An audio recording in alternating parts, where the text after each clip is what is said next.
She didn't scream. She didn't curse.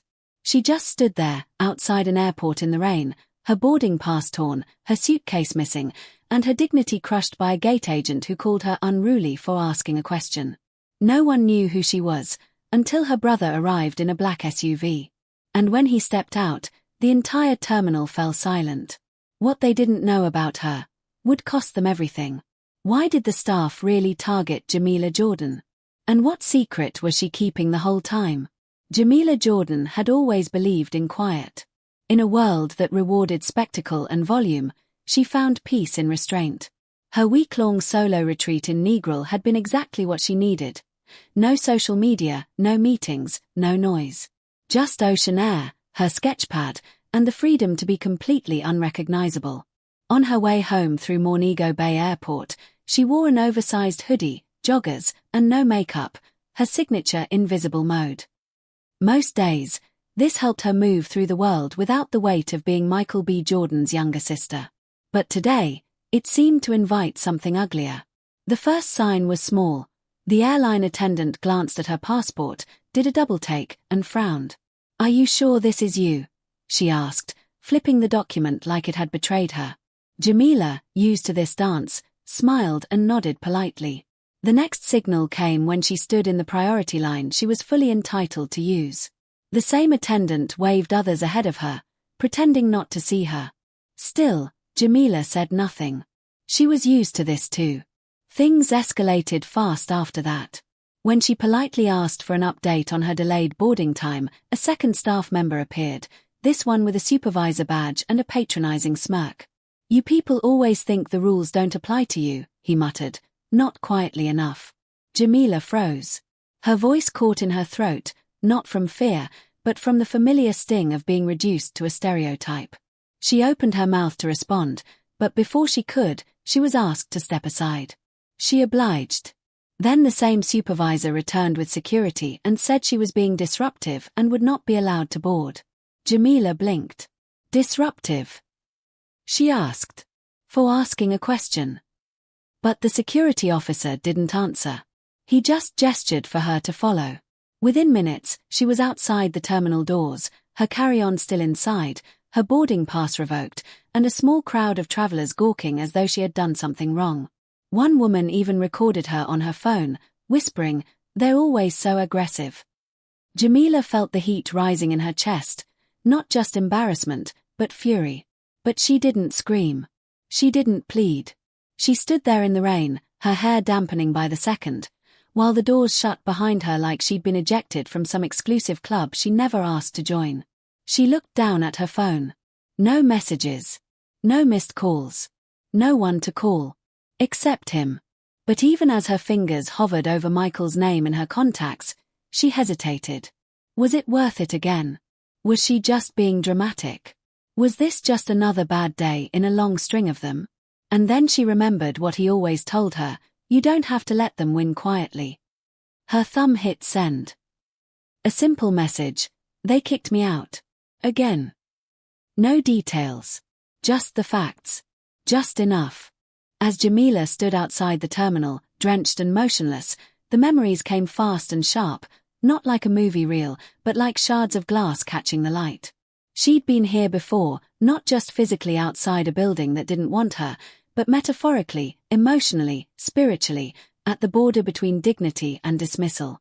Long before she became the Jamila Jordan who wrote best-selling children's books and spoke at youth summits about identity and resilience, she had simply been Jamila, the girl who never felt seen unless her brother stood beside her. After their parents died in a car crash when she was 17 and Michael was 21, everything changed. Michael went into survival mode, hustling through auditions, barely sleeping, barely eating.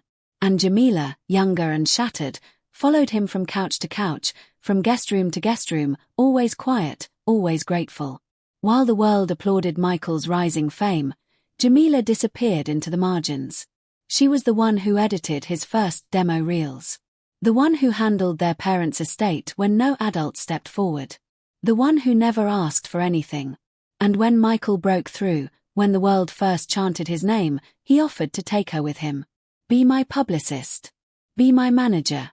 Be something, he had pleaded. But she refused.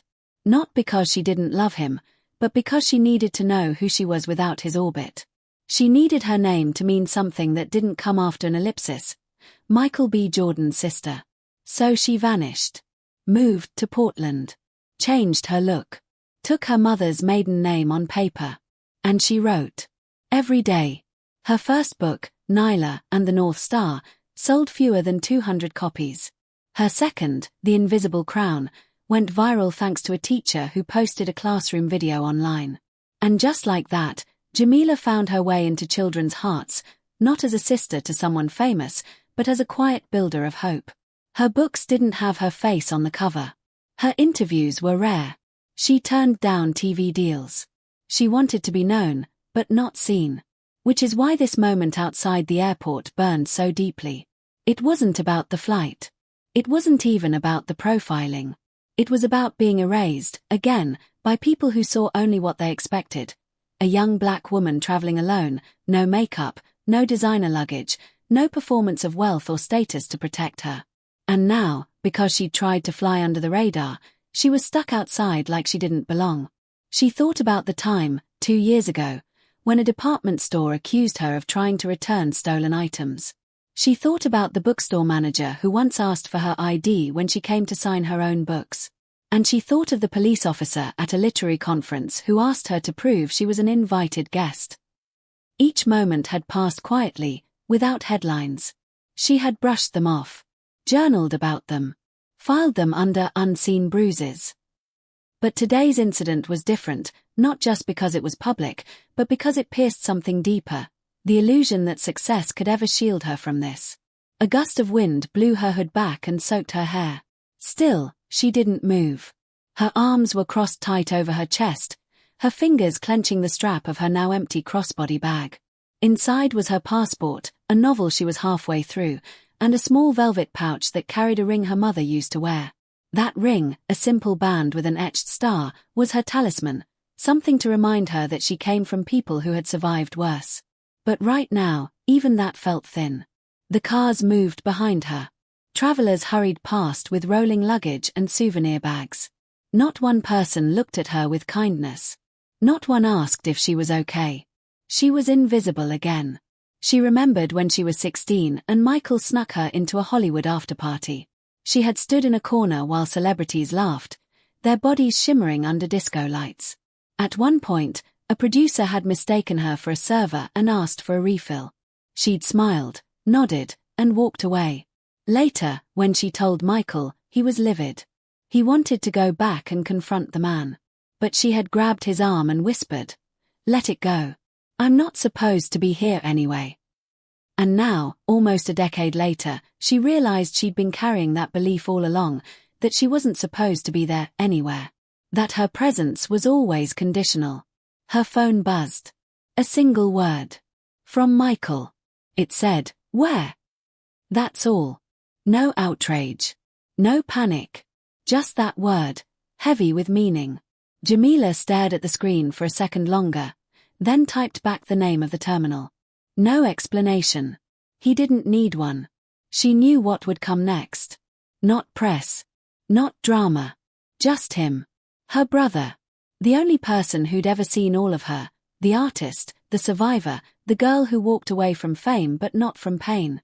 And now, the sister who had decided not to stay silent anymore. Rain began to fall with more intention, fat droplets pounding the concrete like they too were demanding to be heard. Jamila stood motionless under the awning, inches from the curb where taxis roared past without slowing. Her hoodie clung to her like second skin, the fabric soaked through, the cold creeping into her bones. Minutes bled into half an hour, and still no sign of empathy from anyone inside the glass-paneled terminal. She stared through the windows at the people who had banished her, staff sipping coffee, laughing, business as usual, as though she were just some unruly guest who deserved the punishment. Her boarding pass had never been scanned. Her luggage, with her laptop, notebooks, and every piece of clothing she packed, was lost to the system. She had no idea if it would be sent ahead, destroyed, or simply disappear, like she had. She opened her phone and reread her last message to Michael. Then, almost instinctively, she opened her camera app and snapped a photo of the terminal doors, the security guard who had refused to give his name, and the reception counter where she had been denied any explanation. It wasn't out of revenge, it was out of necessity. For the first time in years, Jamila felt the urge to record. Inside her, something had tipped. All her life, she had chosen the silent path, the higher ground, the gentle nod when disrespected. But there was something about today, about the way the supervisor had smirked when calling security, the way the receptionist had said, "You're making people uncomfortable," that made her realize just how tightly she had been wound. This wasn't just a mistake. It wasn't poor customer service. It was calculated dismissal disguised as professionalism. And now she was alone, cold, wet, and once again defending her right to exist in a space where people had already decided she didn't belong. As another wave of passengers entered the terminal without issue, Jamila tried to step inside behind them. The same security guard blocked her path with a straight arm and flat tone. "You were asked to leave. You're not allowed back in." Her voice cracked. "I just want my bag." But the guard didn't flinch. "Not my problem." She stood frozen for several seconds, then turned slowly and walked back out into the rain, this time without even the awning to protect her. That's when she heard it. A soft chuckle, just behind her. Two employees in uniform, standing under a side overhang, chatting. One of them, the younger of the two, with a clipboard in hand, said it under his breath but not quietly enough. She probably thought she was somebody. All of them do. Jamila didn't move. Didn't turn around. But her fists curled tighter. That phrase echoed in her head. All of them. Them. The invisible them that people like this tossed around so carelessly, unaware, or perhaps fully aware, of the weight it carried. She felt her chest tighten. Not from sadness this time. From rage. It was an old rage, one she'd buried under pacifism and politeness, but it was clawing its way out now. A rage born from years of being followed in stores, of being mistaken for staff at events where she was the guest of honor, of being told by editors to make her characters more universal when they wore headscarves or spoke in patois. The man's laugh faded as he walked off, unaware that his words would soon haunt him in ways he couldn't imagine. Jamila stared at the sidewalk beneath her feet. Her shoes were soaked. Her hands trembled slightly as she pulled out her phone again. For a moment, she hovered over the name in her contacts list, MBJ. Not because she doubted her right to call him, but because for years, she had worked so hard not to be the sister who needed rescuing. Michael had always offered help. Always been there. But she never cashed in those chips. She was proud of that. Independent. Self-made. But as another shuttle drove by and splashed her legs with muddy water, that pride didn't feel so noble anymore, it felt like a chain. And maybe it was time to break it. She pressed the call button. It rang once. Twice. Then his voice. Jam. She hadn't even realized she was crying until she tried to answer and couldn't speak. There was silence on the line. She cleared her throat and said quietly, "They kicked me out. No reason. Said I was disruptive. I'm outside. It's raining." That was all. No explanation. No anger. Just facts. On the other end, Michael didn't ask questions. He didn't curse or gasp. His voice went low and flat. "Where are you standing?" She gave him the location. He hung up. Jamila stood there, her shoulders sagging not in defeat, but in release. The act of calling him, of allowing herself to be vulnerable, had shifted something in her. She no longer felt like a victim. She felt like a witness. And that changed everything. Because witnesses document. Witnesses testify. Witnesses remember. 20 minutes passed. She didn't sit. Didn't lean. Just waited, watching cars, counting headlights, replaying everything in her head. A family with small children rushed past her. A woman in heels glared at her like she was in the way. But none of it reached her. Not anymore. Then she saw it. A sleek black SUV gliding through the entrance lane, tinted windows glistening with rain. It slowed to a stop. The back door opened. The moment Michael B. Jordan stepped out of the black SUV, the air around the terminal shifted. It wasn't just the usual ripple that comes when a celebrity appears unexpectedly. It was the silence that followed, a vacuum of noise, like the universe had hit mute. He didn't wear sunglasses, didn't have an entourage, didn't smile. Dressed in a fitted charcoal hoodie and dark jeans, his presence alone carried the weight of 100 red carpets and 1,000 screens. But this wasn't a movie. This was family. And Jamila, standing soaked and exhausted on the curb, didn't look like a headline. She looked like a woman unraveling. When their eyes met, she didn't run to him. She didn't collapse in tears. She just nodded, once, as if to say, "You came." He walked toward her with quiet determination and opened his arms, and she stepped into them like she'd done 1,000 times when they were kids, when nightmares clawed at her sleep or grief threatened to drown them both. But the embrace lasted only a few seconds. Michael pulled back, scanned her face, her clothes, the drops clinging to her lashes. Then he turned. His eyes locked on the terminal, and his expression changed from one of brotherly concern to something colder, sharper, steel wrapped in velvet. Without a word, he marched toward the doors. No one stopped him. The automatic glass panels parted like they recognized him, like they were ashamed. Jamila followed, her steps slower, more uncertain. The lobby, once buzzing with voices and movement, fell into a hush. A man in a pilot's uniform did a double take. A woman at a kiosk fumbled her coffee. Phones came out, recording, pretending not to. Whispers filled the room. "Is that? That's Michael B. Jordan. What's he doing here?" Michael walked straight to the main desk. The same desk where Jamila had been denied, dismissed, and degraded. Behind it stood the woman who had first questioned her passport and the supervisor with the smirk. Their postures stiffened. Michael didn't yell. He didn't need to. His voice was level, almost conversational. "My sister was kicked out of this terminal. I want to know why." The supervisor opened his mouth, then closed it again. Michael leaned forward slightly. "No lies. No PR. Just tell me. What did she do?" The woman behind the desk shifted nervously. "Sir, we were following protocol. She became agitated." "Agitated?" Michael interrupted. "You sure that's the word you want to use?" His tone didn't rise, but something about it made everyone around them stop pretending not to listen. The supervisor cleared his throat. She was standing in the priority line. She didn't appear to qualify. Michael blinked. Didn't appear to qualify. He took out his phone, tapped it once, then held it up. "That woman you kicked out has TSA pre-check, global entry, and platinum status with this airline. She's more qualified than half the suits you let through today." The woman stammered. We weren't aware of her status."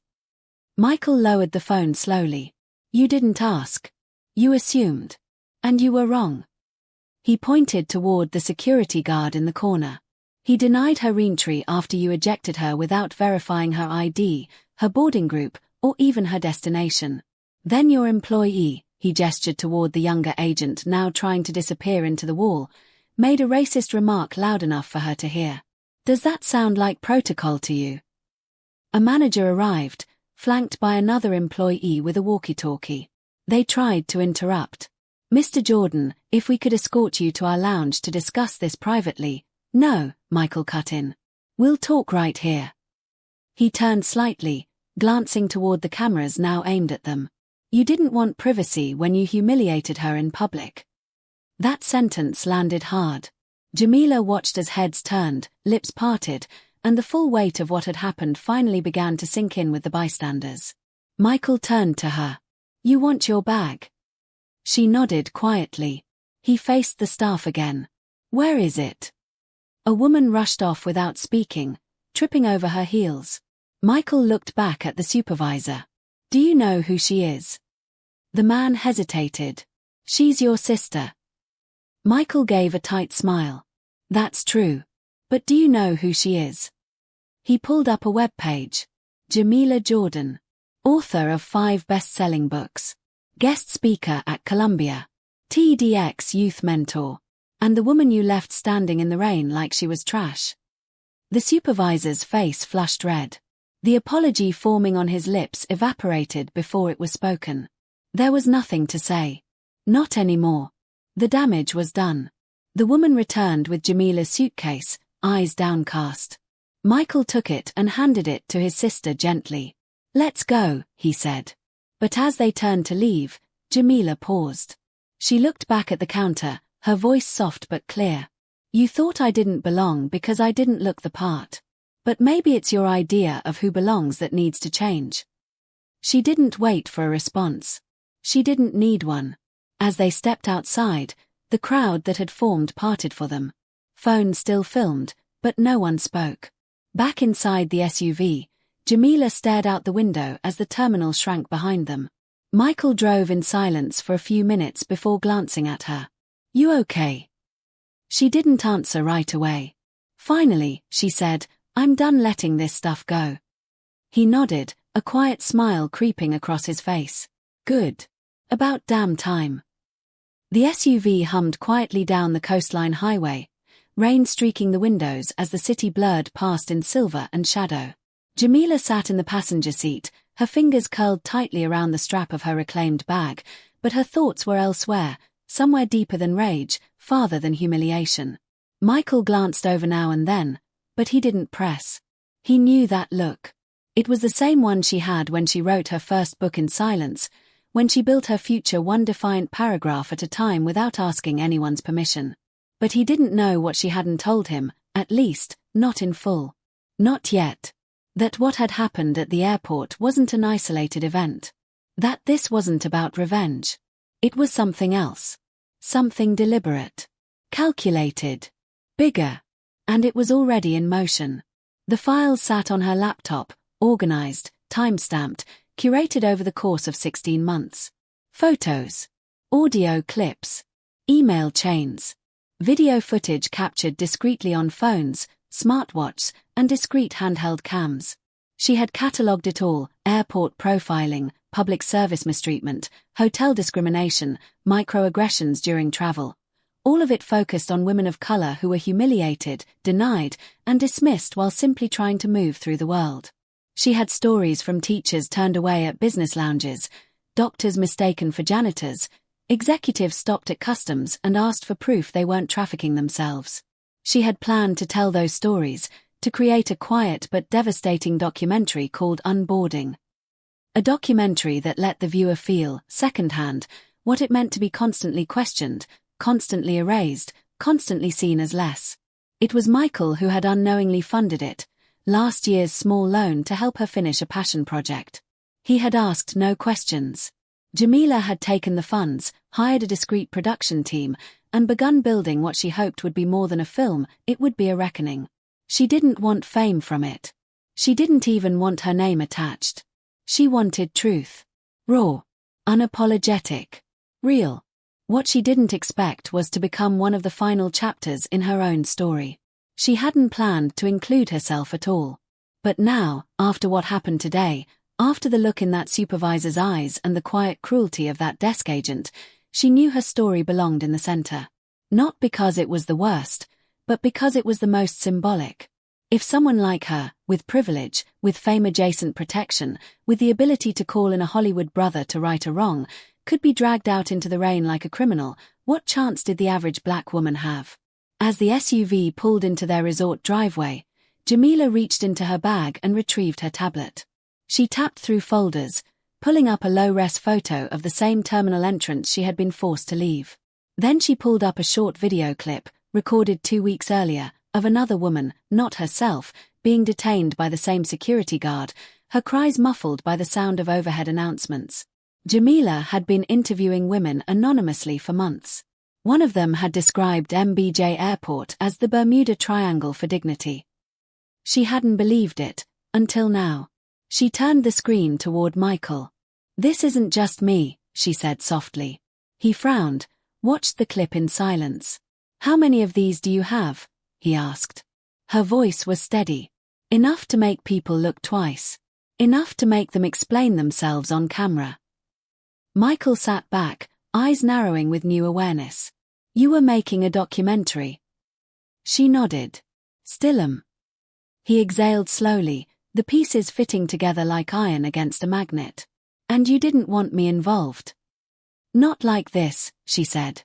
I didn't want it to be about a celebrity's sister getting treated badly.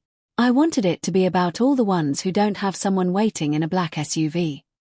He was quiet for a long moment. Then he nodded once. But they're gonna make it about that anyway. I know, she replied.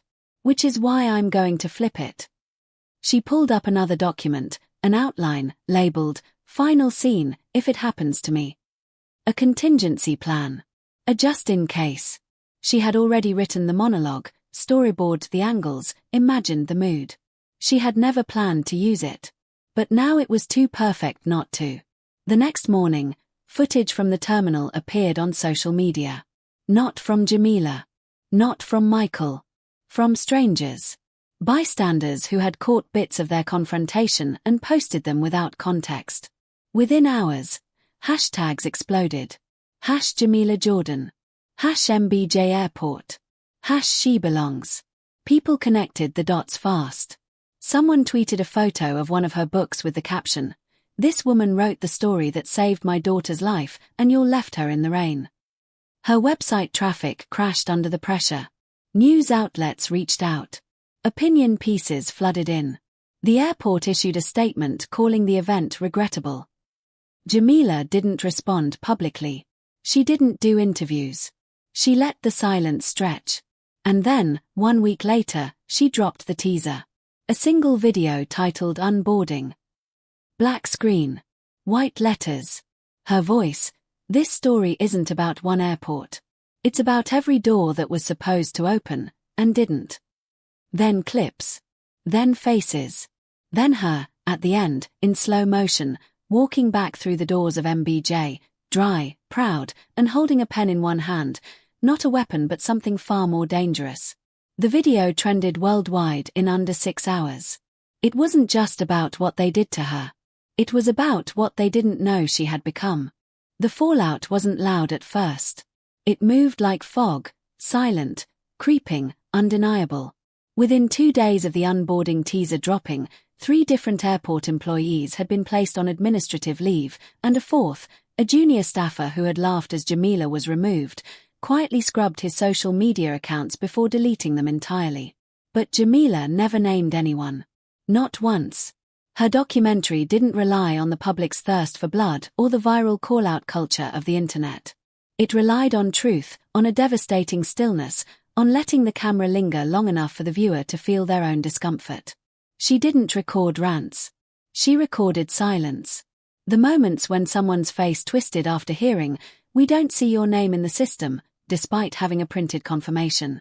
The exhaustion in the eyes of a woman explaining, for the 3rd time, that she was a corporate attorney, not a nanny.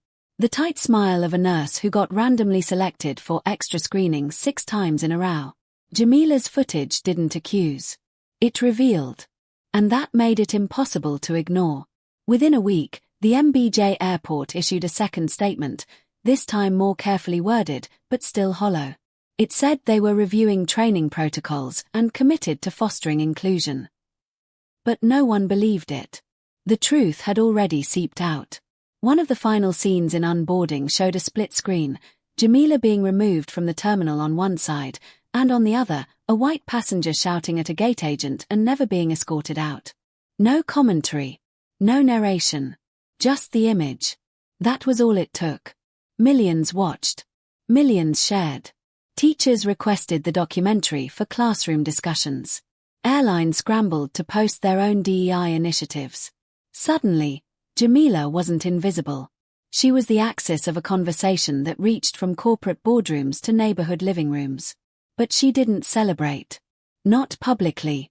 She declined every major interview, refused appearances, and instead retreated to her home in Portland, where she began writing again. Not another exposé. A story. A children's book. Because while the world now saw her as a justice warrior or an accidental icon, she still saw herself as the girl who could take pain and turn it into pages. The book was called The Girl Who Wasn't Invisible Anymore. It followed a quiet, observant child named Nova who wandered through the world unnoticed until one day she planted a seed that grew so tall it cracked the ceiling of a building that once ignored her. The metaphor wasn't subtle. It didn't need to be. Kids understood better than most what it meant to be dismissed. And Jamila wasn't writing for adults anymore. She never had been. One afternoon, weeks later, Michael called. He was in New York, promoting a film, juggling interviews, cameras, the noise. But all he wanted to know was if she was okay. She told him she was. More than okay. She was clear. Clear on what mattered. Clear on who she was. Clear on why she had walked away from his spotlight so many years ago. Not out of fear, but because she needed to build her own son. And now that she had, she wasn't going to dim it again. They spoke for an hour, about nothing and everything. About their mom's recipes.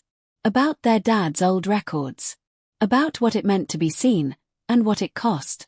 When they hung up, Jamila looked out at her garden. Wildflowers, unpruned vines, messy, alive. She liked it that way. It reminded her of who she was before the world told her to shrink. And then came the unexpected letter. It arrived by mail, not email. Handwritten. No return address. Inside was a note, shaky handwriting, clearly from someone older. It read, "I saw what they did to you. I worked at that airport for 34 years. You're not the first. But I hope to God you're the last. Thank you for not yelling. Thank you for showing them anyway." Jamila held the letter for a long time, her breath catching in her throat. Not because of the apology, but because it was the first time someone from inside had broken the silence. That meant the story had done what it needed to. It had cracked something. The next edition of Unboarding, the extended cut, would open with that letter. And the final scene. It would be a still frame of Jamila, walking through a different airport, not escorted, not stopped, not questioned. Just walking. Just being. No music. No title. Just presence. Because the most powerful thing a black woman can be in a world that wants her erased is undeniable.